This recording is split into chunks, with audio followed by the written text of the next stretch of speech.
Hello, I'm Fred Burton, and this episode of the Stratfor Podcast is sponsored by Spymaster, the latest audiobook from #1 New York Times bestselling thriller author Brad Thor. Take a white-knuckle thrill ride with Navy SEAL turned covert counterterrorism operative Scott Harvath as he defends freedom by any means necessary. The Spymaster audiobook is as current as tomorrow's headlines. Brad Thor's Spymaster is available now on CD and for download wherever audiobooks are sold.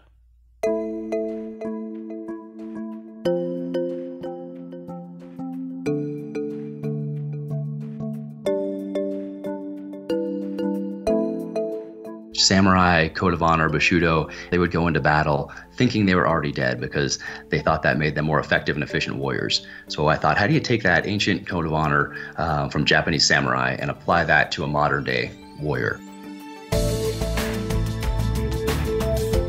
Welcome to the Stratfor Podcast, focused on geopolitics and world affairs from Stratfor.com. I'm your host, Ben Sheen.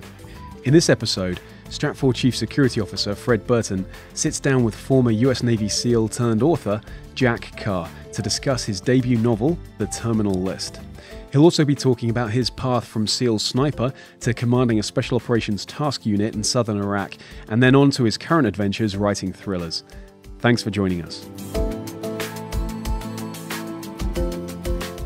Hi, I'm Fred Burton here today with Jack Carr, who's written a wonderful book called The Terminal List. It's published by Simon & Schuster, and Jack is a former Navy SEAL sniper, and his resume is something right out of a Brad Thor novel. So, Jack, welcome to our podcast, and I greatly appreciate the opportunity to chat with you today about your new book, The Terminal List.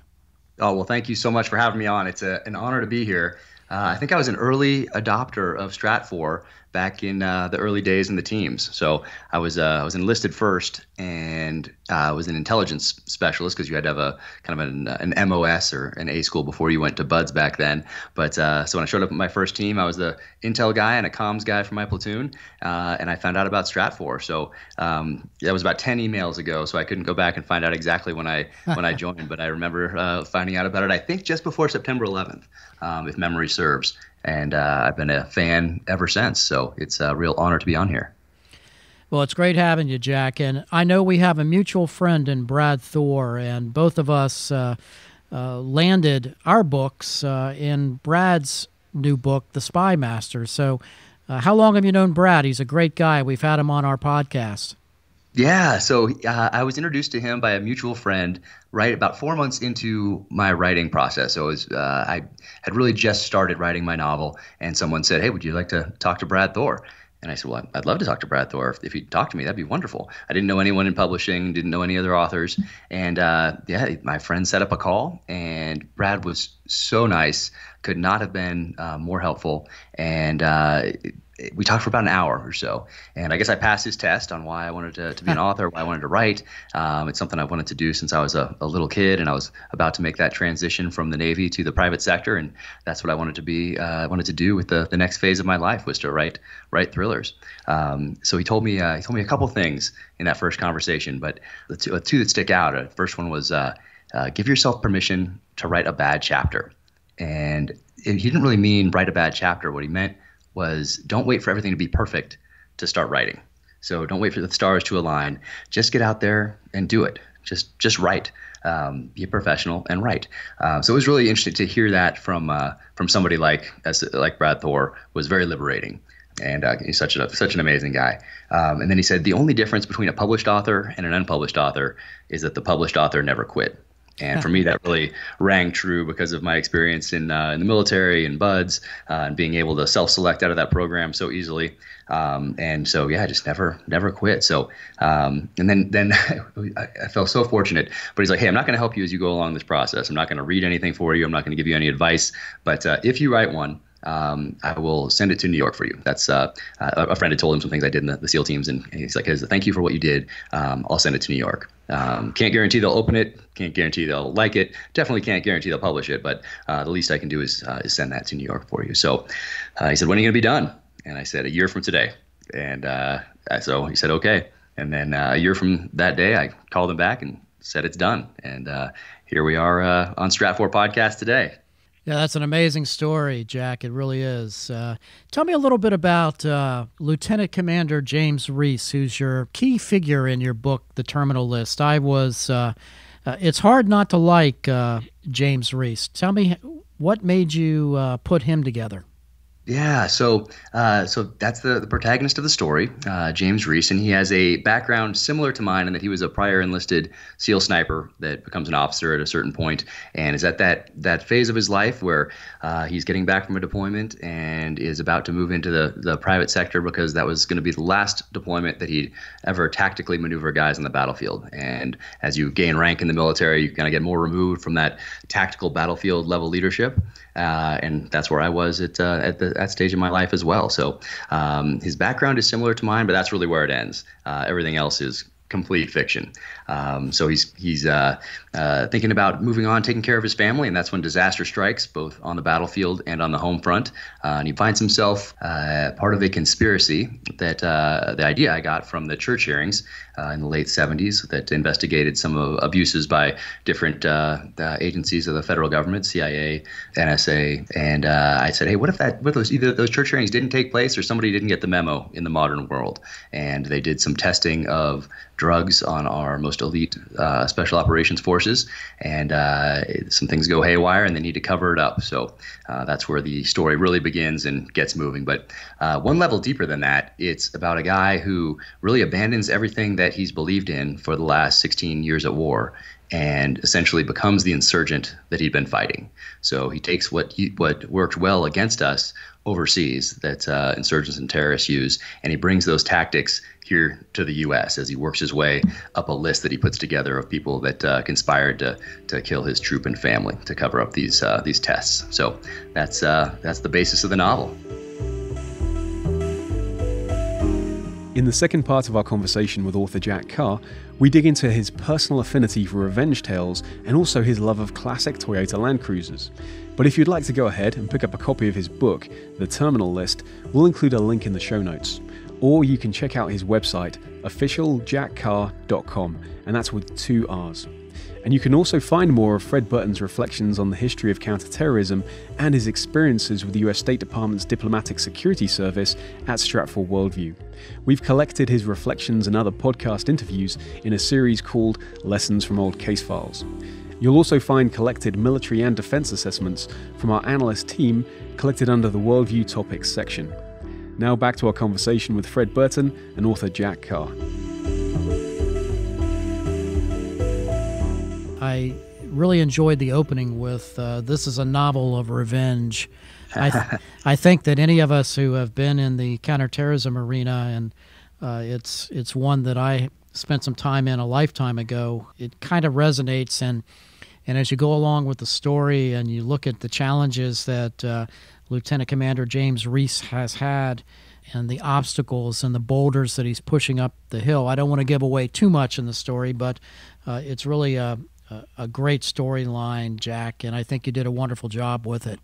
Oh, thank you so much. It's when I started writing, I wrote about 5 or 6 different ideas down, about half page, couple paragraphs on each idea, and I was trying to figure out which one I should go with for my first novel. And I chose the one that I thought would be the most hard-hitting, the most primal out of the gate. And for me, I grew up reading. My mom was a librarian. I'm a child of the 80s, so I love those 80s movies. And the ones I always naturally gravitated towards were the ones that had themes of revenge. So I grew up reading David Morrell, J.C. Pollock, Nelson DeMille.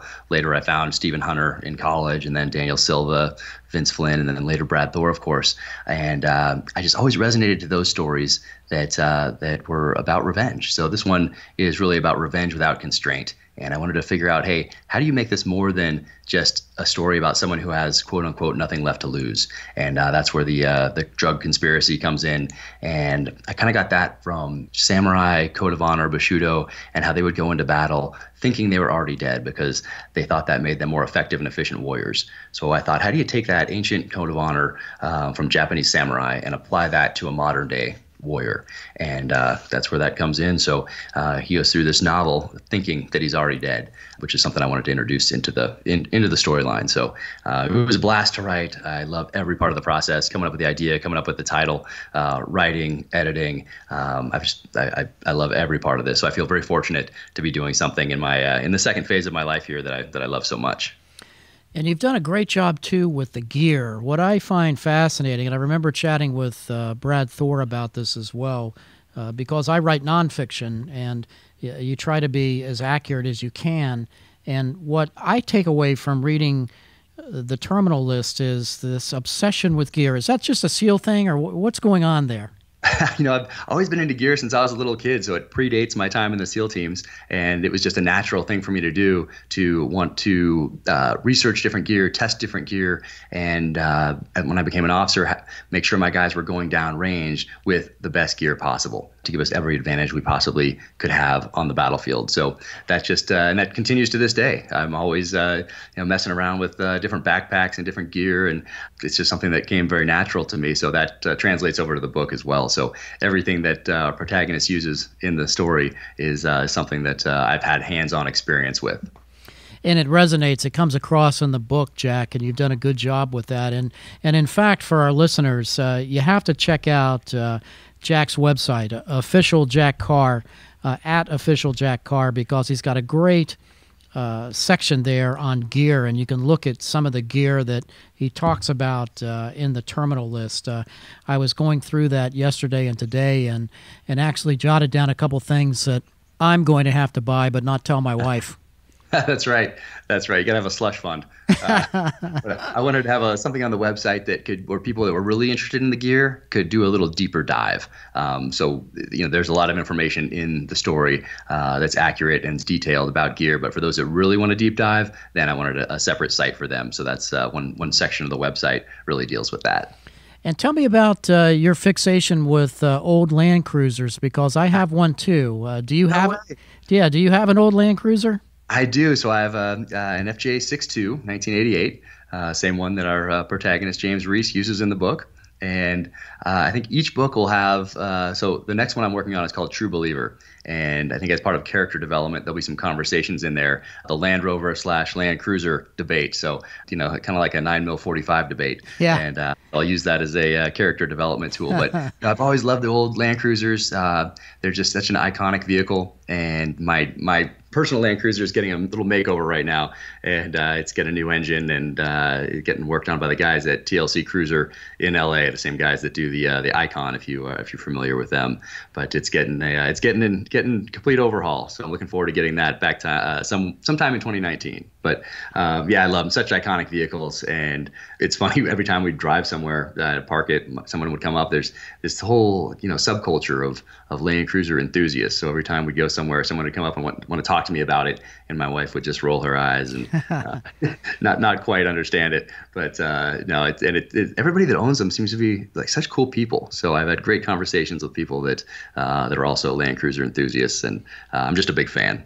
Yeah, I've had 2 or 3, if not 4, FJ Cruisers, and then I did have a '99 Toyota Land Cruiser, but I haven't gone back as far as you have with yours. And but you've stoked my interest again. I'm going to have to go out and figure out a way to get one, and maybe just hide it somewhere where my wife won't find it. That's right. You need the storage unit where you can hide all the toys. There you go. Now, your next book, The True Believer, is that out a year from now, or what are you scheduled to publish that? Yep. So I think I saw April 2nd publication date on that one. So the terminal list came out March 6th. So about the same time, spring of 2019, the second book will hit shelves, and very excited about it. I'm in the editing process right now, which is part of the process that I love all the parts of it, but it's fun to go back in there, and because you don't write it in one sitting, so sometimes you get kind of near the end and figure out something you want to insert in there, but now you have to go back and kind of lead up to it because it doesn't make sense just standing alone if you throw it in near the end. And so it's fun to work through that whole process and smooth things out and make sure everything makes sense. And no, I absolutely love it. But the paperback of the Terminal List, so that'll come out in December this year, and then that leads into the hardback of True Believer. So it's also fun for me to learn about the publishing industry and how it all works, and it's just fascinating to me. And I've been very fortunate to have been introduced to Simon & Schuster and Atria and Emily Bessler Books, and I just couldn't be with a better group of people to help shepherd me through this process as a debut author. So do you have a trilogy, Jack? Do you have like a 3-book trilogy for Lieutenant Commander James Reese? I don't want to give away too much.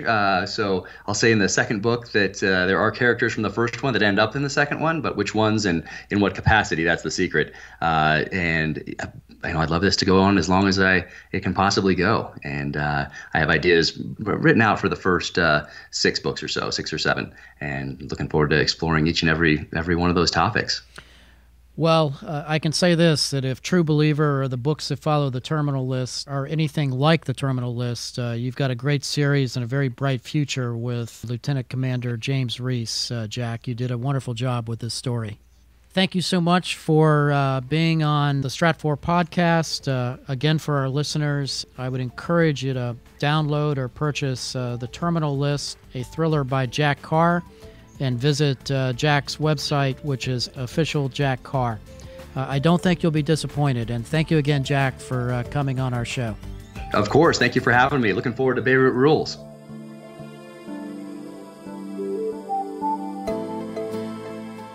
Well, that's it for this episode of the Stratfor Podcast. Thanks again for joining us, and if you'd like to learn more about Jack Carr's debut novel, The Terminal List, or his upcoming book, we'll include links in the show notes. And if you'd like to delve deeper into the global military trends unfolding today, be sure to check out our collected analysis at Stratfor Worldview. If you're not already a Stratfor Worldview member, you can sign up for our free newsletter or learn more about complete access to our analysis through individual, team, and enterprise memberships at worldview.stratfor.com/subscribe. And for more geopolitical intelligence, analysis, and forecasting that reveal the underlying significance and future implications of emerging world events, follow us on Twitter @Stratfor.